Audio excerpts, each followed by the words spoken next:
ओम श्री सीतारामचंद्राभ्यां नमः। श्रीमद् वाल्मीकि रामायण अरण्यकांडम त्रयस्त्रिंशः सर्गः यानी सर्ग 33। इस सर्ग में शूर्पणखा का रावण को फटकारना। ततः शूर्पणखा दीना रावणं लोक रावणम आमात्य मध्ये संक्रुद्धा परुषं वाक्यम ब्रवीत। उस समय शूर्पणखा श्रीराम से तिरस्कृत होने के कारण बहुत दुखी थी। उसने मंत्रियों के बीच में बैठे हुए समस्त लोगों को रुलाने वाले रावण से अत्यंत कुपित होकर कठोर वाणी में कहा, प्रमत्तः काम भोगेषु स्वैरवृत्तो निरंकुशः समुत्पन्नं भयं घोरं बोद्धव्यं नावबुध्यसे। राक्षस राज, तुम स्वेच्छाचारी और निरंकुश होकर विषय भोगों में मतवाले हो रहे हो। तुम्हारे लिए घोर भय उत्पन्न हो गया है। तुम्हें इसकी जानकारी होनी चाहिए थी, किंतु तुम इसके विषय में कुछ नहीं जानते हो। सक्तं ग्राम्येषु भोगेषु कामवृत्तं महीपतिं लुब्धं न बहु मन्यन्ते श्मशानाग्निमिव प्रजाः। जो राजा निम्न श्रेणी के भोगों में आसक्त हो, स्वेच्छाचारी और लोभी हो जाता है, उसे मरघट की आग के समान हेय मानकर प्रजा उसका अधिक आदर नहीं करती है। स्वयं कार्याणि यह काले नानुतिष्ठति पार्थिवः स तु वै सह राज्येन तैश्च कार्यैर्विनश्यति। जो राजा ठीक समय पर स्वयं ही अपने कार्यों का संपादन नहीं करता है, वह राज्य और उन कार्यों के साथ ही नष्ट हो जाता है। अयुक्तचारं दुर्दर्शम स्वाधीनं नराधिपं वर्जयन्ति नरा दूरान् दीपंकमिव द्विपाः। जो राज्य की देखभाल के लिए गुप्तचरों को नियुक्त नहीं करता है, प्रजाजनों को जिसका दर्शन दुर्लभ हो जाता है और कामिनी आदि भोगों से आसक्त होने के कारण अपनी स्वाधीनता खो बैठता है, ऐसे राजा को प्रजा दूर से ही त्याग देती है। ठीक उसी तरह जैसे हाथी नदी की कीचड़ से दूर ही रहते हैं। येन रक्षन्ति विषयं स्वाधीनं नराधिपाः तेन वृद्ध्या प्रकाशन्ते गिरयः सागरे यथा। जो नरेश अपने राज्य के उस प्रांत की, जो अपनी ही असावधानी के कारण दूसरों के अधिकार में चला गया हो, रक्षा नहीं करते, उसे पुनः अपने अधिकार में नहीं लाते, वे समुद्र में डूबे हुए पर्वतों की भांति अपने अभ्युदय से प्रकाशित नहीं होते हैं। आत्मबद्धिर्विगृह्य त्वं देवगंधर्वदानवैः अयुक्तचारश्च फलः कथं राजा भविष्यसि। जो अपने मन को काबू में रखने वाले एवं प्रयत्नशील हैं, उन देवताओं, गंधर्वों तथा दानवों के साथ विरोध करके तुमने अपने राज्य की देखभाल के लिए गुप्तचर नहीं नियुक्त किए हैं। ऐसी दशा में तुम जैसा विषय लोलुप चपल पुरुष कैसे राजा बना रह सकेगा। त्वं तु बाल स्वभावश्च बुद्धिहीनश्च राक्षसः ज्ञातव्यं तन्न जानीषे कथं राजा भविष्यसि। राक्षस, तुम्हारा स्वभाव बालकों जैसा है। तुम निरे बुद्धिहीन हो, तुम्हें जानने योग्य बातों का भी ज्ञान नहीं है। ऐसी दशा में तुम किस तरह राजा बने रह सकोगे।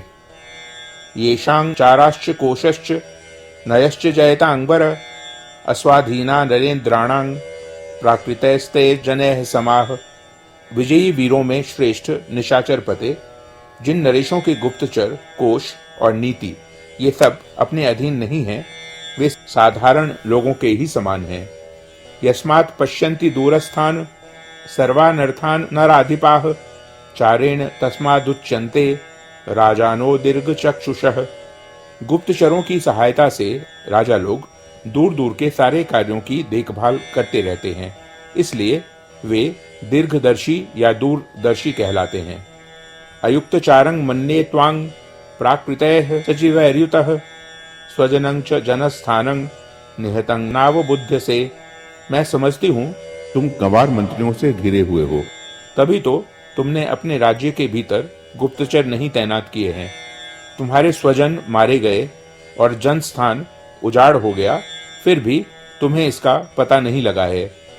14 सहस्त्राणि रक्षसां भीम कर्मणां हतान्येकेन रामेण खरश्च सह दूषणः ऋषीणां भयं दत्तं कृतक्षेमाश्च दण्डकाः धर्षितं च जनस्थानं रामेणाक्लिष्टकारिणा।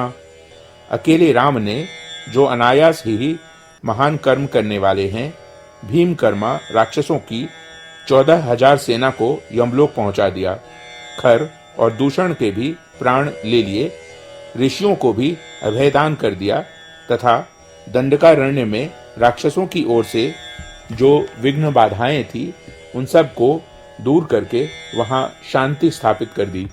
जनस्थान को तो उसने चौपट ही कर डाला। त्वं तु लुब्धः प्रमत्तश्च पराधीनश्च राक्षस विषये स्वे समुत्पन्नं यद भयं नावबुध्यसे। राक्षस, तुम तो लोभ और प्रमाद में फंसकर पराधीन हो रहे हो, अतः अपने ही राज्य में उत्पन्न हुए भय का तुम्हें कुछ पता ही नहीं है।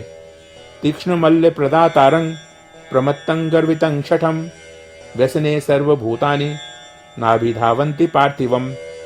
जो राजा कठोरतापूर्ण बर्ताव करता अथवा तीखे स्वभाव का परिचय देता है, सेवकों को बहुत कम वेतन देता है, प्रमाद में पड़ा और गर्व में भरा रहता है तथा स्वभाव से ही शठ होता है, उसके संकट में पड़ने पर सभी प्राणी उसका साथ छोड़ देते हैं, उसकी सहायता के लिए आगे नहीं बढ़ते हैं। अतिमानिन मग्राह्य मात्म संभावितं नरम क्रोधनं व्यसने हंति स्वजनोपि नराधिपम। जो अत्यंत अभिमानी, अपनाने के अयोग्य, आप ही अपने को बहुत बड़ा मानने वाला और क्रोधी होता है, ऐसे नर अथवा नरेश को संकट काल में आत्मीय जन भी मार डालते हैं। नानु तिष्ठति कार्याणि भयेषु न बिभेति च क्षिप्रं राज्याच्युतो दीन श्रीणैस्तुल्यो भवेदिह।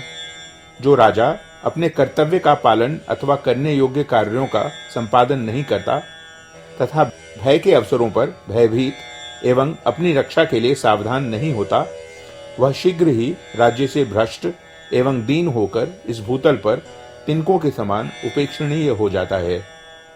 शुष्क काष्ठैर भवेत् कार्यं लोष्ठैरपि च पांशुभिः न तु स्थानात् परिभ्रष्टैः कार्यं स्याद् वसुधाधिपैः।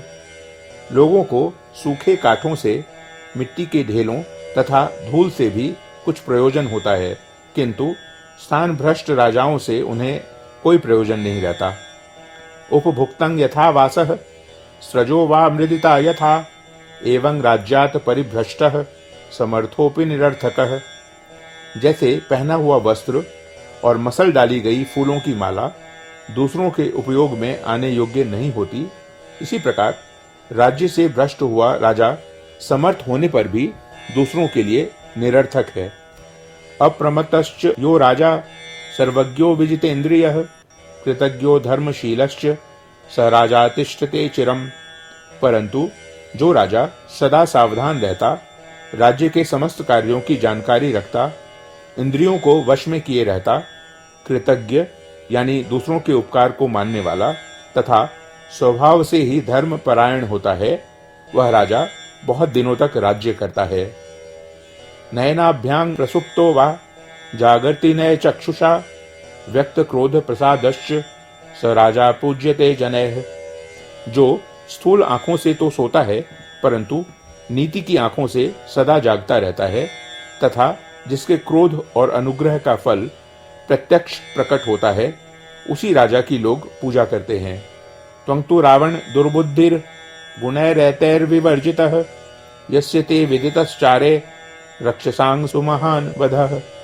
रावण, तुम्हारी बुद्धि दूषित है और तुम इन सभी राजोचित गुणों से वंचित हो, क्योंकि तुम्हें अब तक गुप्तचरों की सहायता से राक्षसों के इस महान संहार का समाचार ज्ञात नहीं हो सका था।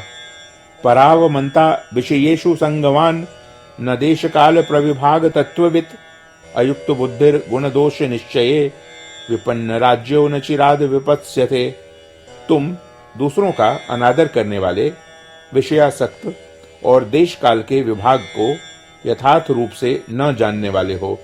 तुमने गुण और दोष के विचार एवं निश्चय में कभी अपनी बुद्धि को नहीं लगाया है, अतः तुम्हारा राज्य शीघ्र ही नष्ट हो जाएगा और तुम स्वयं भी भारी विपत्ति में पड़ जाओगे।